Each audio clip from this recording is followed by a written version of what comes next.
తింటారు చూడండి, అదైతే మాత్రం చాలా చాలా అద్భుతంగా ఉంది. ఇట్లాంటి క్రియేటివ్ అంటే మంచి మంచి ఆలోచనలు ఒక ఆడవాళ్ళకే వస్తాయి, వీళ్ళెవరికి రావు. మిగతా ఎవరు మాట్లాడరు. కాంగ్రెస్ ప్రభుత్వం ఏదైతే హామీలు ఇచ్చిందో వాటినన్నింటినీ అమలు చేసిందో మాట్లాడాల్సిందంటే మన మహిళలమే.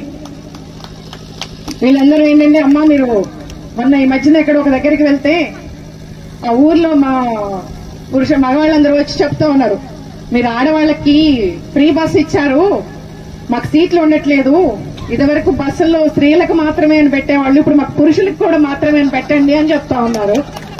అది మన కాంగ్రెస్ ప్రభుత్వం ఇచ్చిన హామీలు నెరవేర్చుకునే పద్ధతి.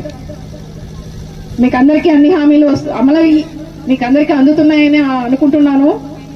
అలానే ఇందిరమ్మ ఇల్లు కూడా మన ప్రభుత్వం, మన మంత్రి గారు ఎవరైతే శ్రీనన్న గారు ఉన్నారో అది కూడా ఆయన కార్యక్రమంలో విజయవంతంగా పూర్తి చేస్తారు.